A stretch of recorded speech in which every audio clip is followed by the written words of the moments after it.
Hi everyone, I'm Priya, and today I'm so excited to tell you about the month of March. Now, if you see my posts about the top three astrology themes of 2023, then some of the events of this month would have easily been number four and six on the list if it had been longer. Now, the reason why they're so important is because the events will be starting to get us ready for one of the things that did make the original top three, which is the start of the eclipse season, which begins in April this year. So, what are the highlights of this month that you need to know about? Now, firstly, this is the last month of the year where there are no planets in retrograde. So, although it might not seem like anything exciting is happening this month, the people you see, the conversations you're part of, the places you're going to go, the decisions you make, or thoughts that you have, like these are all starting to lay the foundations of something that could be coming in the future. Now, a good way of thinking about it is like the Jack and the Beanstalk fairy tale, if you remember this from when you were younger. A bit random, but bear with. March is part of the story where the family's so poor that the mum's asking Jack to go and sell the cow for money. Now, he had no idea what was going to unfold when he made the decision to go and trade the cow for magic beans, which eventually becomes the beanstalk that we all know about. And the eclipses is the period, I guess, where our magic beans are going to grow into these beanstalks, if you want to think of it that way. And March is when we'll start to make the decisions like let's go and sell the family cow, if that makes sense. Now, the eclipse in April will be a new moon in the sign of Aries, which is special because it's the first one in a series of chapters that we're playing out over 6 month intervals all the way until 2025. And this would start of a new storyline that will change your life over the next 2 years. Now, I'll tell you more about the eclipse later on this month, but before that, there's something extra special happening in March that you need to know about first. Now, before I tell you that, quick fun fact for you that in a typical year, we'd have 12 new moons and 12 full moons, which will occur in each of the 12 zodiac signs. So there'd be a new moon in Cancer and a full moon in Cancer at some point.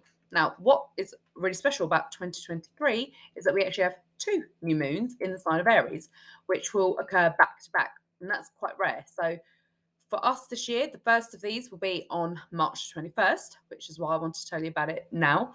And the second will be the eclipse next month on April the 20th. And what this means is that we are being gifted with two opportunities for this new storyline to unfold.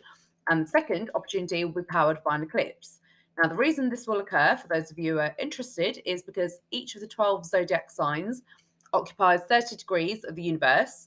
And the first new moon in Aries is at 1 degree, while the second, towards the end of April, will be at 29 degrees. So it's actually on the cusp of Aries and Taurus.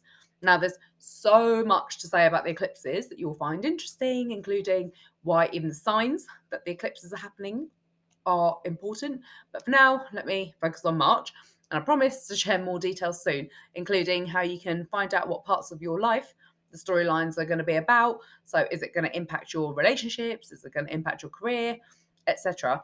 Now, eclipses for me are the most important of all the astrological events, so you will not want to miss that, I promise. But for now, just know that March is key time for when the building blocks of the eclipses will start to appear. And there are three other events that are happening which will work alongside the new moon to get us ready. Three planets that we're moving into different zodiac signs this month or traveling to a new part of the universe, if you want to think of it like that, are Pluto, Saturn, and Mars. Now, why does it matter if a planet is moving?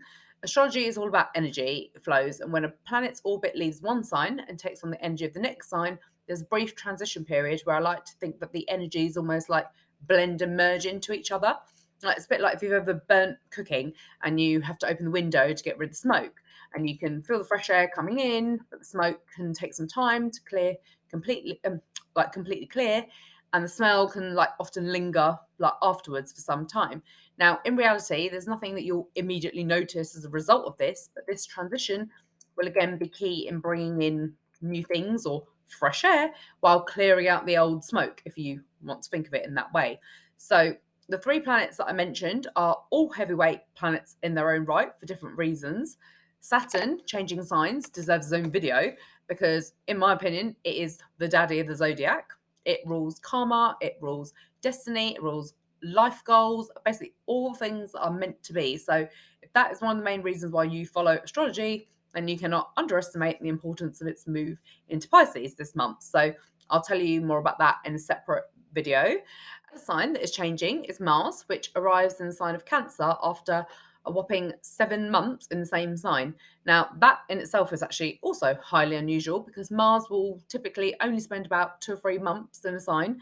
And the retrograde last year obviously meant that Mars will now finally move on from the sign of Gemini, where it's actually been since the end of August. So for us, Mars is a planet that we do feel day to day. It rules our action, it rules like our energy, and it's basically like operating with no mojo without it. So even though the retrograde would have slowed things down, this month it'll be back to its peak power, right in time for when it's going to change signs. For most of us, Mars in Gemini would have felt a bit chaotic, even with the retrograde slowdown, because I would like to think of it as almost like feeling that there's a million things we should have been doing, but never really feeling like it kind of really got anywhere. So the move to the more nurturing sign of Cancer will hopefully bring about a more empathetic, creative, or relationship-led approach to getting things done as we head into eclipse season. And Mars will be staying here during both the eclipses in April and May, when it will leave for the feisty, sassier sign of Leo, which obviously is my favourite. Now, third planet is Pluto, and while it might have been demoted to dwarf planet status in astronomy, it is still considered a key player in astrological terms. Now, shifts in Pluto are not something that most of us will need to worry about or even likely to notice, as Pluto tends to transform on more of like a societal, generational level rather than personal one. So it's more about like defining eras of people as a collective, like what we refer to as like millennials or baby boomers. Now, I'm not trying to downplay the role of Pluto, but I also don't want you to worry about what it means for you personally, because there's way more important things going on that you should be focusing on. However, I will just share a couple of interesting facts about Pluto, because this will probably be one of the only times that I'm likely to mention it in my videos. And the reason for that is because Pluto doesn't really change signs that often. It is the slowest moving planet of our solar system. Its entire orbit takes 248 years to go around the sun, which means that for most of us, we will only ever live through like a handful of signs that Pluto will occupy. And this is more interesting when you consider that Pluto has an oval shaped orbit instead of a circular one. So it can actually mean that it can go from spending as little as 14 years in a sign to as long as 33 in a sign as well. And even then, it can sometimes dip in and out of signs, sometimes like it will this year. So for well, not that any of us will hopefully remember, but the last time Pluto moved into the sign of Capricorn, which is the one it's about to leave, was back in like 2008, and it won't move on to the new sign of Pisces until 2043. So ages and ages away, and hopefully you'll still be subscribed to me then.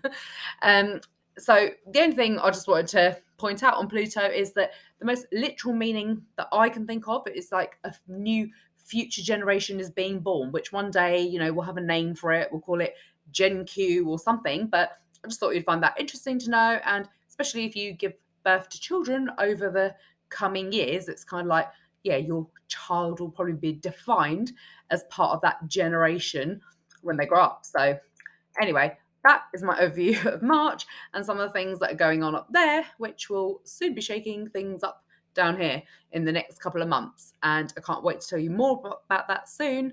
But until then, ciao for now.